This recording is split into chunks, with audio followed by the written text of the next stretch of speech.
Very few people can speak about the nation as passionately as our next guests. They have put their lives on the line to serve the nation and risen to the highest offices in the armed forces. Please put your hands together and feel free to stand and clap as we welcome someone who played an important role in Operation Cactus in 1988 when India intervened to restore order in the Maldives' attempted coup. He was commissioned into the forces before most principals and teachers in this room were even born. His most known contribution is leading the Indian Army during the Kargil war against Pakistan.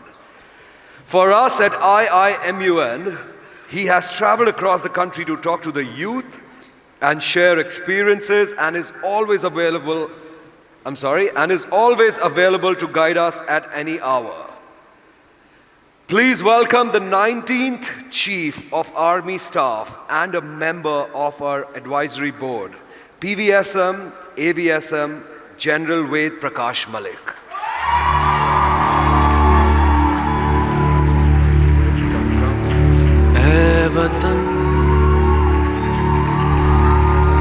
मेरे वतन ऐ वतन Louder, yeah. तू आबाद Hi, Mr. Malik. Please have a seat. रहे तू All right. With accolades like Best Cadet and the Sword of Honor, he served in key roles from London to Visakhapatnam. Someone who always says yes first and then makes it happen. A distinguished naval leader and the 22nd Chief of Naval Staff. I'm delighted to welcome another advisory board member, PVSM, AVSM, YSM, ADC Admiral R.K. Dhowan. वतन वतन मेरे आबाद रहे तू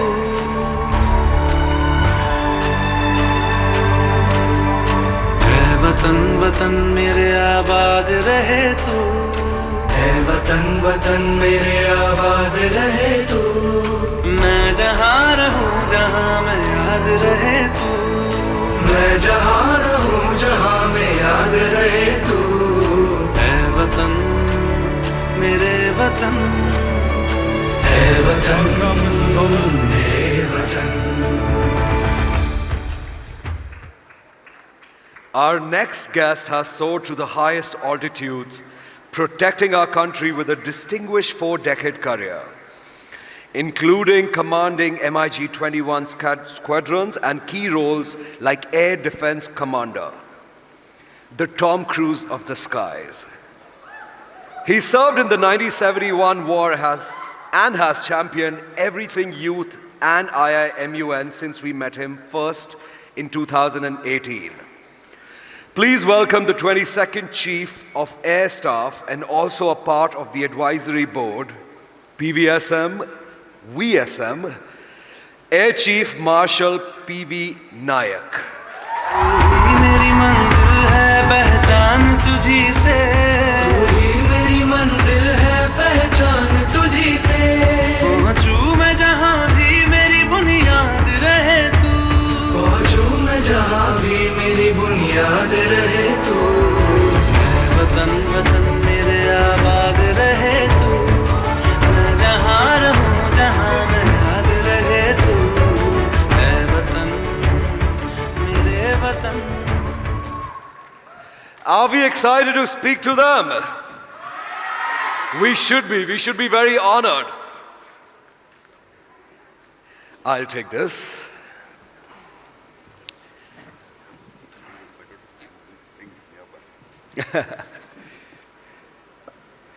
All right, let's start with Admiral Dhowan. So how, in your opinion, sir, has the geopolitical world order evolved over the last 20 years? Who are you asking? Mr. Malik. No, I'm asking Admiral Dhowan, how, in your opinion, has the geopolitical world order evolved over the last 20 years? Well, I think there's been a dramatic change in the geopolitical landscape since the turn of the century, 24 years ago. And it's a very, very vast subject. And to keep the young audience enthused, I think I will just touch upon some of the very significant changes in the landscape, as well as the security challenges during this period, which have been the cause and the effect which it has had on not just the changing geopolitical landscape, but also the emerging world order. And the first incident, I think, was the decline in the status of the United States of America, which was actually basking in the glory of being the only superpower at the turn of the century in a unipolar world.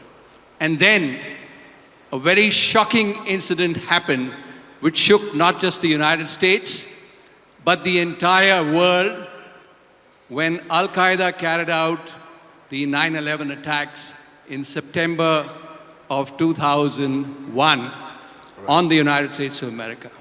Right. And that really shook America from the glory that it was basking in. It was considered absolutely invulnerable, and there were chinks in the armor. And not only did it shake up America, but a series of events and incidents took place thereafter, by which United States of America actually got embroiled in conflicts in the Middle East, in West Asia. The armed forces of the United States of America had to be deployed worldwide. It was a great stretch on the United States forces and a great stress on the US economy. The second incident which changed the geopolitical landscape in the current century was actually the rise of China. And it is so ironic that it was actually the United States of America which facilitated the rise of China. And now it was China which has become the biggest adversary, the biggest challenger, the competitor, and actually somebody whom the United States detests. When China decided that it wanted to be a supreme power, it actually realized that to be a supreme power, it has to be a maritime power first. And therefore, for the last 2 decades or more, it has been working overtime in starting to ramp up the production of its warship production, its ship production. It has actually built about 117 war vessels in the last 15 years. And these are not just small war vessels. They are aircraft carriers, frigates, destroyers, and nuclear submarines. And the situation is that today, in terms of numbers, the PLA Navy or the Chinese Navy has more number of war vessels and submarines than the United States of America. Not only does China have the largest number in the Navy, it has the largest Coast Guard, it has the largest surveillance vessels, it has the largest fishing fleet. And these are deployed all across the world. It has also built up infrastructure, including the artificial islands, which you all may have heard about in the South China Sea. It has built up infrastructure in the entire region of the Indo-Pacific. It has put in tremendous amount of investments in building up all these ports and harbors. It has made significant advances in the space in terms of cutting-edge technologies, in cyber warfare, and so on. Another very major incident that took place in the current century was China's entry into the WTO, or the World Trade Organization, which actually happened in December 2001. So just at the turn of century, Yeah. September 2001, United States gets attacked, and December 2001, China enters the WTO. What does this do? It opens up all the export markets in the world for China. Sure. And actually, the entire landscape of its industry gets transformed, Right. and China becomes the world manufacturing hub.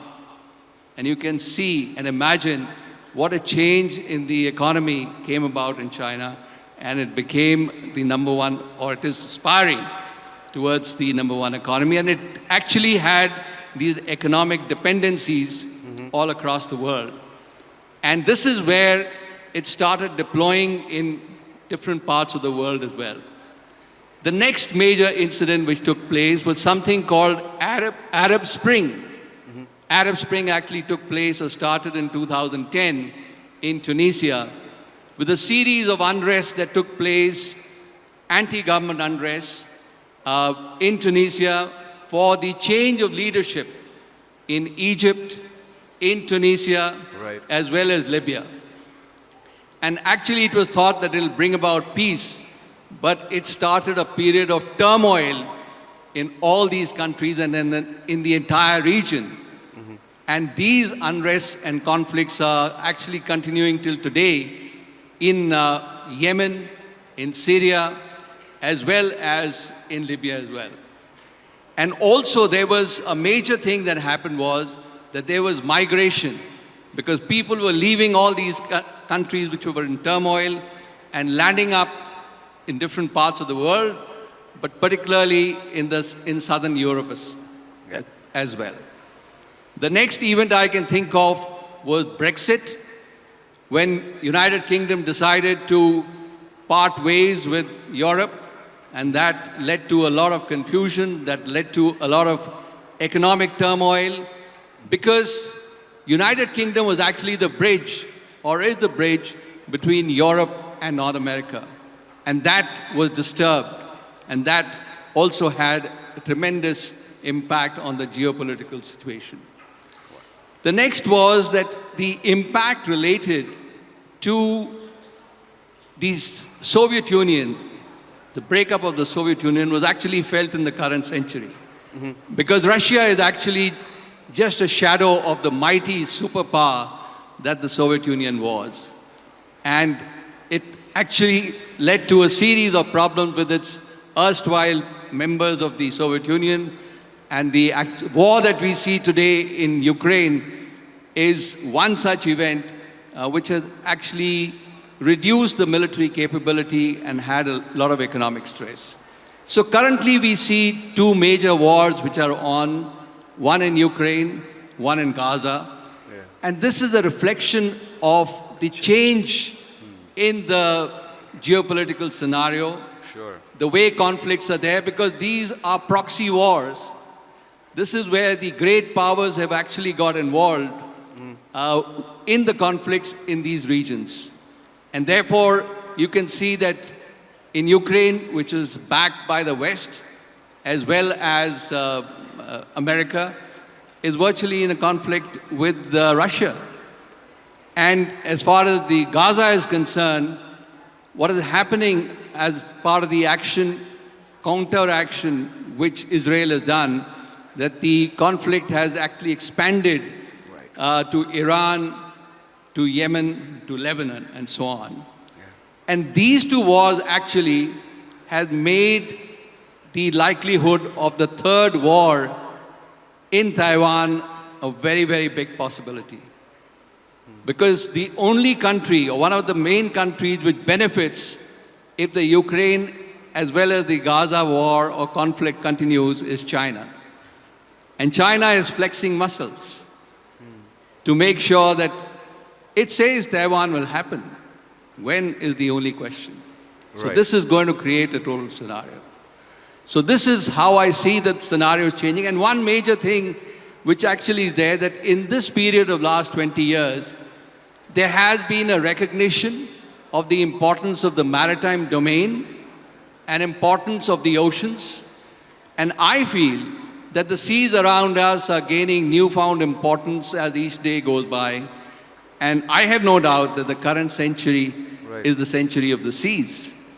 Because 90% of the world's trade transits by seas.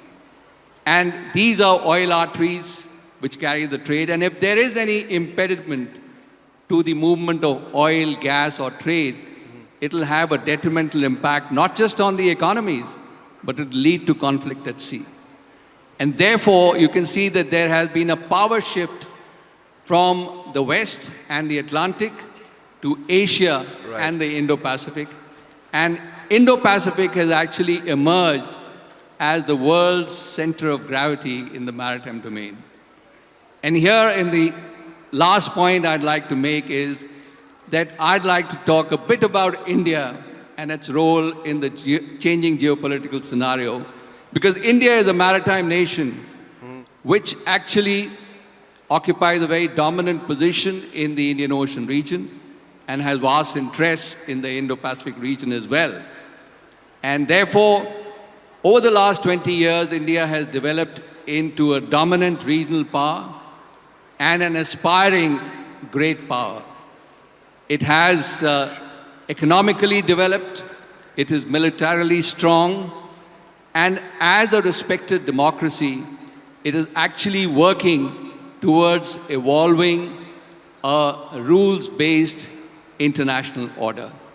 And I'm sure that as a respected democracy, India can play a major role in speaking to various countries of the world. And actually, our Honorable Prime Minister, Shri Narendra Modi, has said that India will promote a democratic, rules-based international order.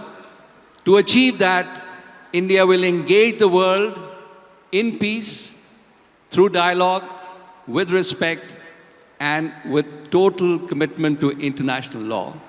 So I'm sure that India will actually emerge as a resurgent nation in the 21st century Right. and play a major role to evolve a rules-based international order. Thank you very much. Thank you, Mr. Dhowan. Now, I would quickly like to ask General Malik. How are you, sir? We'll have to be that mic. Can we? You can't hear me clearly? Okay. How are you, sir? How are you? Good. All right. We are so happy to have you here with us. Thank you. If you could describe the role of the armed forces in shaping a nation's geopolitical position, like what do you think is the most important way the armed forces actually impact the geopolitical position of the country, for example, India? Thank you, Sahil. My pleasure, sir. Yes. Let me first say Jai Hind to everyone. Jai Hind. And my warm greetings and good wishes to everyone on India's 78th Independence Day. So good luck to India and good luck to every one of you. As my colleague just now said, India is going to be a great nation and we are all looking forward to that. So I'll come into your question. Right, sir. On the geopolitical position. You know, let me first say geopolitical position of any country, it depends on its comprehensive national power and its ability to safeguard its national interests, whether within the country or outside the country. Right. Now let me first describe what is comprehensive national power. National power of a country, comprehensive national power of a country, it includes firstly your geography, of course.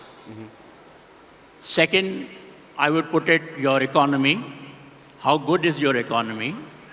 Third, your technology capability. That has become more and more important now. I would put it, the fourth one, as military. And the last, but perhaps the most important one, I would also like to say, political strength.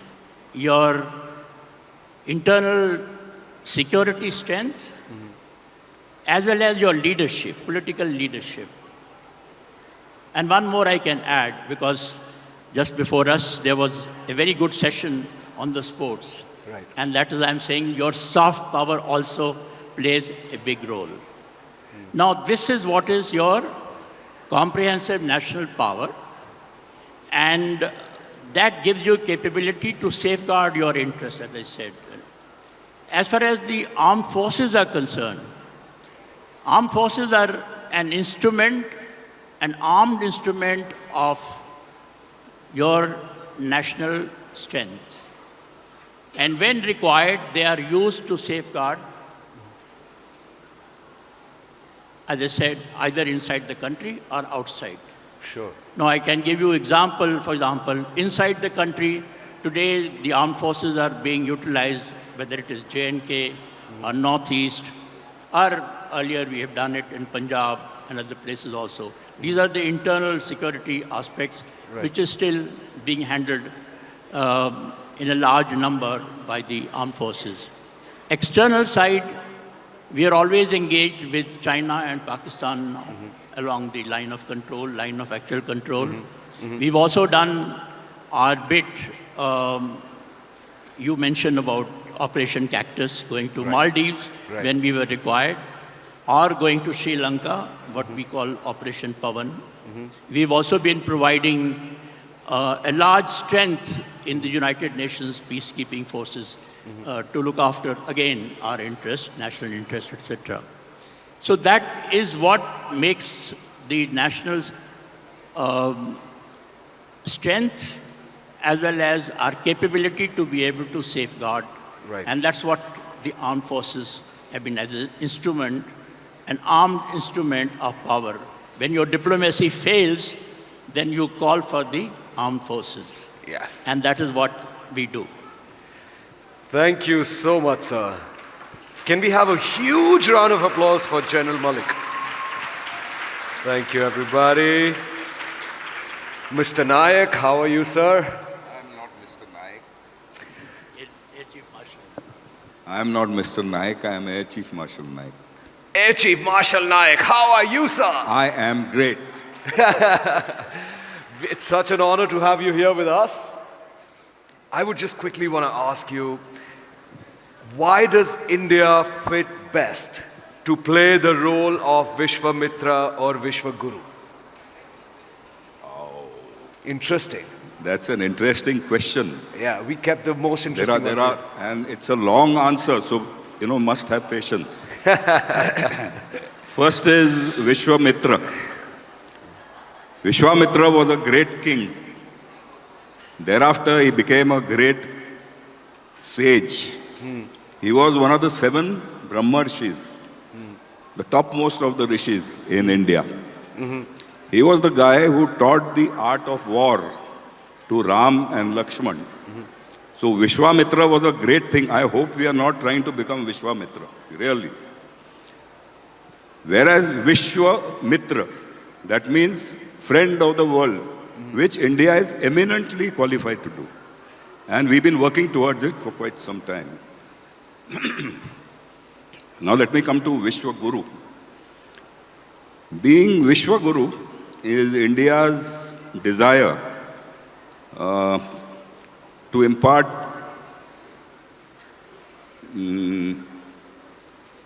knowledge to the world in terms of ethics, in terms of morality, and in terms of such things. Let's talk about the pluses as far as India's desire to become Vishwaguru is concerned. First thing is those great books like the Ved, we call Vedas, Upanishads, the Purans. They are a repository of such great things. They tell you the meaning of life. They are all Bharat, India. Second, there were great kingpins like Aryabhatta, Chanakya. You talk about Vishwamitra, we've already spoken about.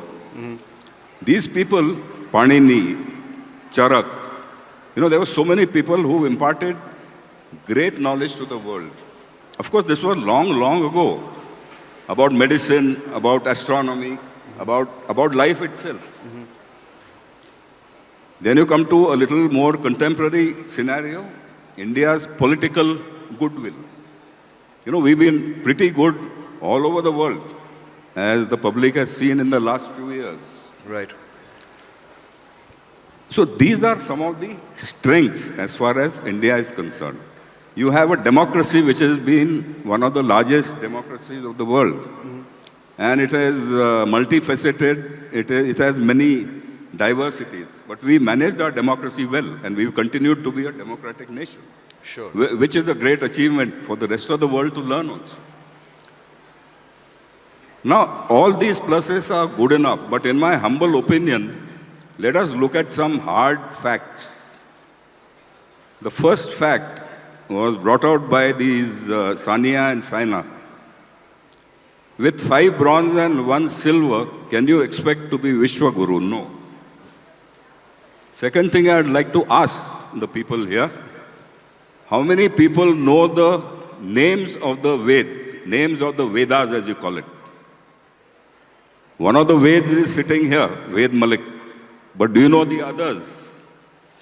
How many people of your generation are proud of being Indian, proud of our country? Or are we apologetic about our country? Yeah, great. I see a good show of hands. That's very good. Wow, we have a lot of that. Are our rivers and our cities clean? How many hands? None. Okay. Are our women safe? Yeah. Okay. So that's what I am getting at. So being Vishwaguru is not something we have achieved. It is not something we should tom-tom about from the rooftops. It is a work in progress.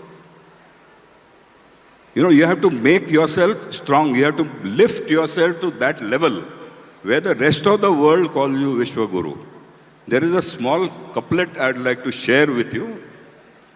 It says, खुद ही को कर बुलंद इतना कि हर तदबीर से पहले खुदा खुद बंदे से पूछे बंदे तेरी रजा क्या है. We have to lift ourselves to be that quality. Thank you. We have to lift ourselves to be that quality of citizen, where the rest of the world now starts calling you Vishwaguru. Thank you.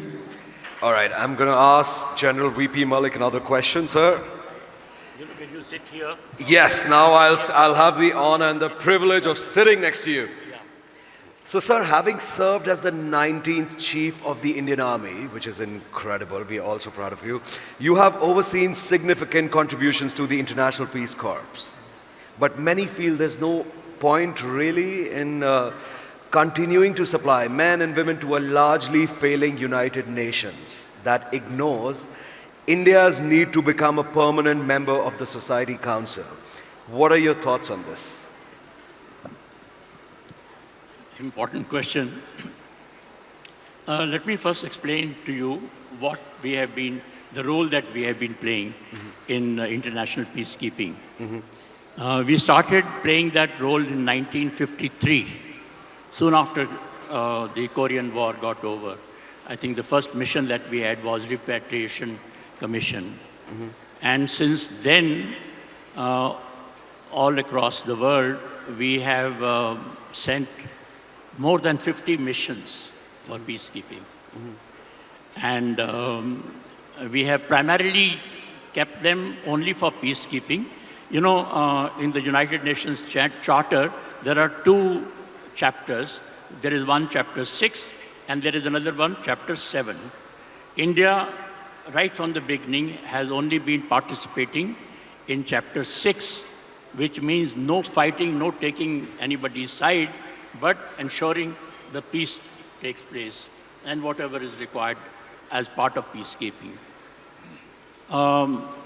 We have also, by now, I think, contributed almost 250,000 troops all over the world since 1953 that I said. And we've also lost about, I think, 170 or 175 personnel in that kind of a role. Now, I agree with you that United Nations is not supporting peacekeeping mission as it did earlier days. It's not because of what has happened in the Security Council, and it has become more dependent on one or two countries. Many countries which were earlier affording, which were supporting financially, they are not even supporting them adequately now. So there are so many reasons. And of course, you are right that we have been taking part in peacekeeping, and yet we have not been, so far, not made it to Security Council as a permanent member. Yet, I think I would like to see peacekeeping missions going on, because all said and done, it becomes an important supplement to the diplomacy that we exercise all over the world, not only in the United Nations, but also all over the world. And with the kind of role that we have played, even now I would say, we are become an influential power when it comes to international diplomacy is concerned. So for that reason, I would like to see that we continue with our peacekeeping mission. Of course, we should be selective. And I must also tell you that this is a voluntary assignment that we undertake. Nobody forces us. If we find somewhere that we are likely to get into trouble, it's up to us to refuse that mission. There was a time when some people wanted us to go to Iraq, and our government quite rightly suggested that no, we will not take part in that. Yes. I don't know whether it was going to be United Nations peacekeeping or for whatever reason that some of the powers wanted us. So we are doing this job voluntarily. We can continue to do that because it does give us influence in the international diplomacy. And if it doesn't suit us nationally, we can always decline that. Sure.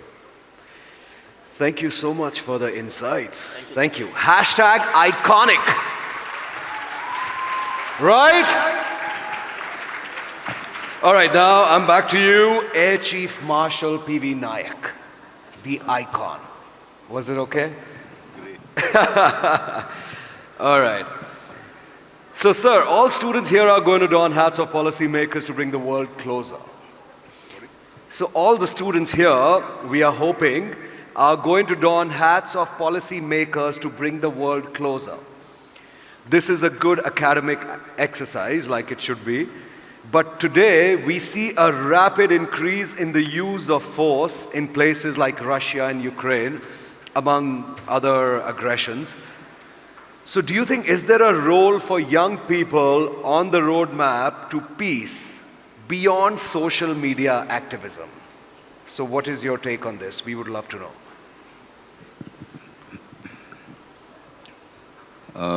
You see, social media is a very powerful tool nowadays, if used correctly. Right.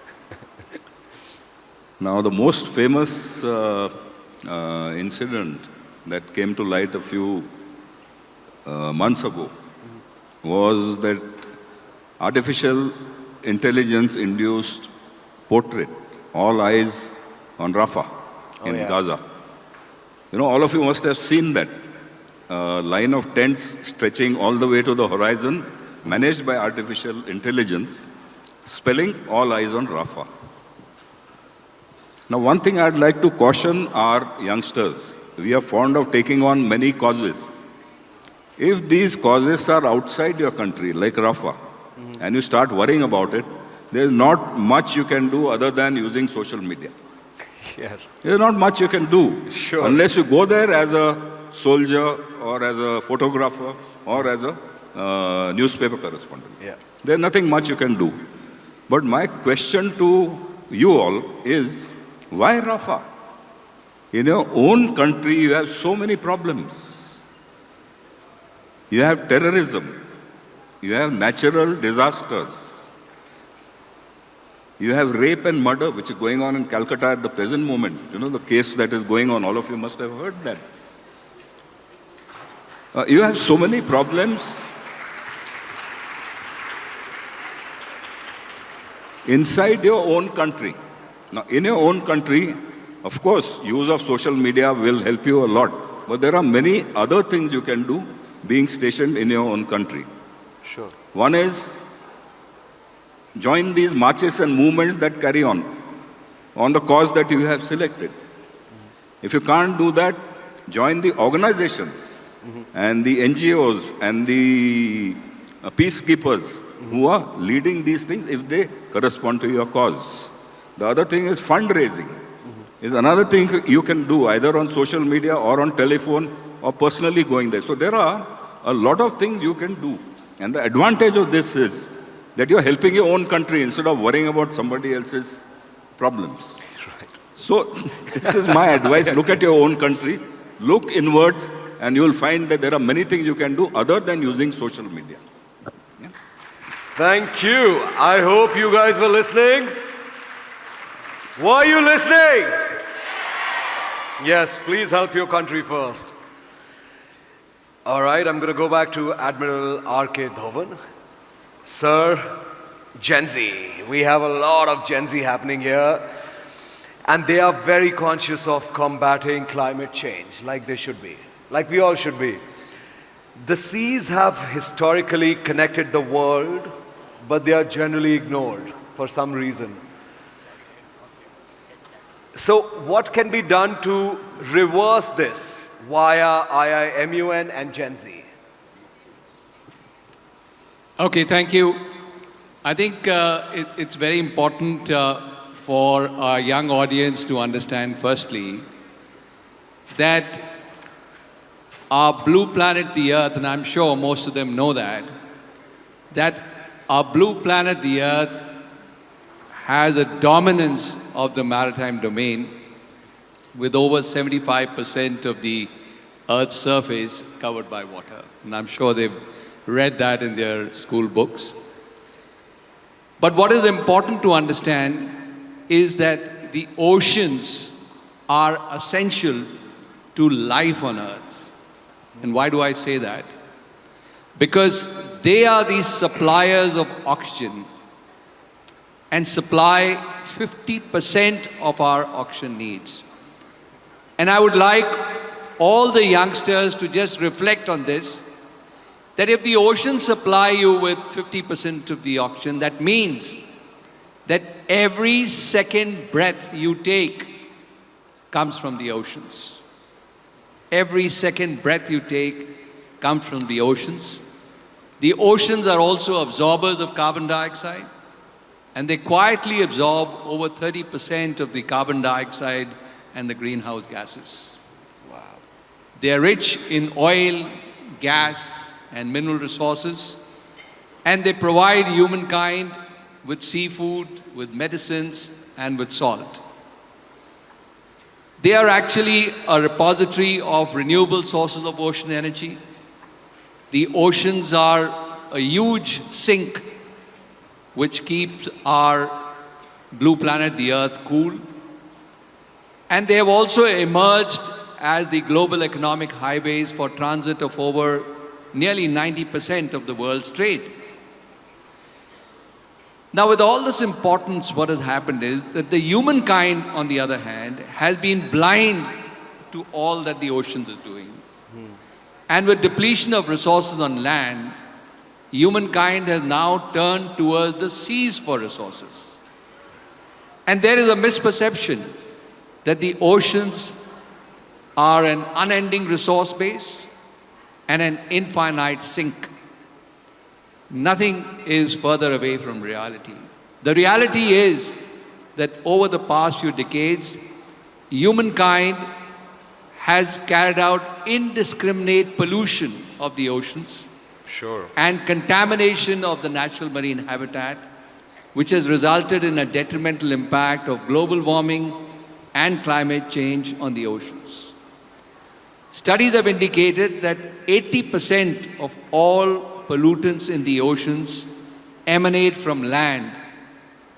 And if the current rate of pollution continues, in a few decades from now, we will have more plastic in the ocean than fish. Do you all know that humankind dumps 13.5 million tons of plastic and garbage into the oceans every year? 13.5 million tons of garbage into the oceans every year. And this plastic garbage has accumulated into huge islands or gyres in every ocean of the world. The North Pacific, South Pacific, North Atlantic, South Atlantic, and the Indian Ocean gyre. And these floating islands of plastic and garbage are huge. You can't even imagine. The North Pacific gyre is 1.6 million square kilometers.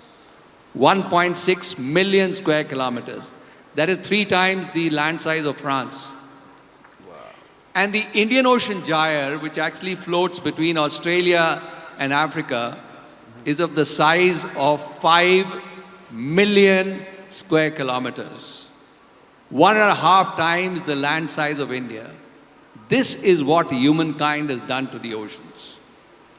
So now you ask what I.I.M.U.N can do.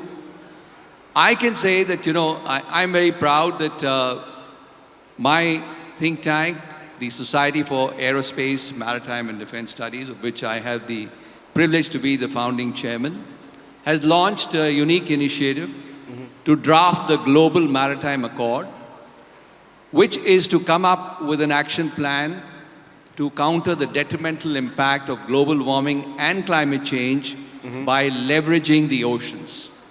And this action plan also includes how to protect, preserve biodiversity in the ocean itself.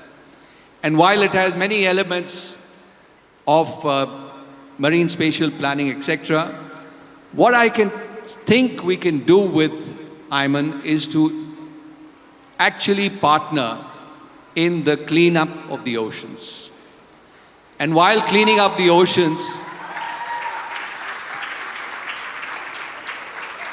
so to start the cleanup of the oceans, we first have to shut the tap.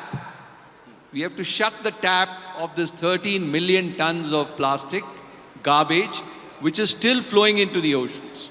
Right. And where does it come from? It comes from water bodies, it comes from rivers, and that is where I.I.M.U.N and all our young soldiers need to be involved in that, is that we launch a movement through various NGOs, through our schools, through individuals, through various organizations, where we actually start a cleanup of all the water bodies, of our rivers, create an awareness so that actually the plastic is collected, it is reused and recycled, and it can become part of the circular economy. Right. We can have some of the sponsors who are part of the I.I.M.U.N board, some of the industrialists who can sponsor these aspects, and we can actually have this collection of plastic which can then be used as a resource. And these days, out of plastic, you're making textiles, you're making shoes, you're making nets, you're making all kinds of things. So this is where I think the I.I.M.U.N can partner, and we would like each and every of the I.I.M.U.N member to get involved with this mission, because the Honorable Prime Minister of India has launched a unique initiative of Swachh Bharat. We would like to extend this initiative to Swachh Sagar.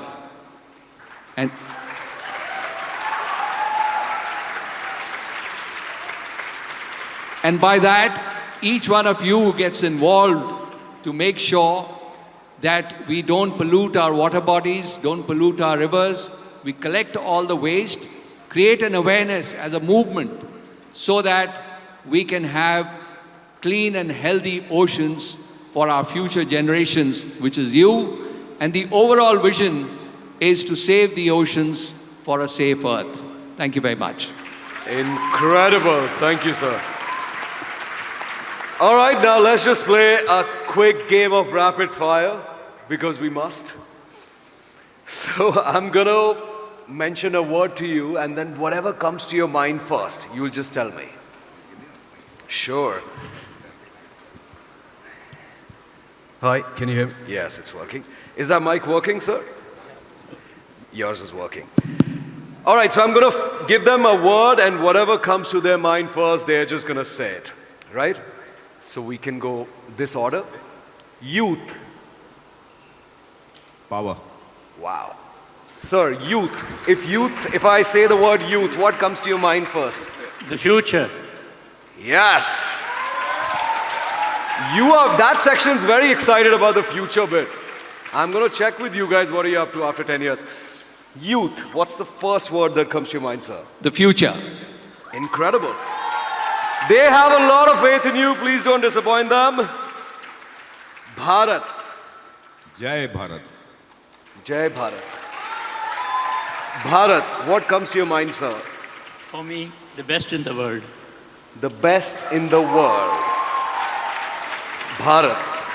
Vibrant democracy. Vibrant democracy. Brilliant. I.I.M.U.N. Beautiful. Beautiful. Okay. Guys, the round of applause should be better than that. Yes. Sir, I.I.M.U.N. What comes to your mind? You know, we talked about youth. I think I.I.M.U.N., that gives me strength, because that is the strength. Brilliant. So youth power, I get it from them. So that is what I.I.M.U.N. means for me.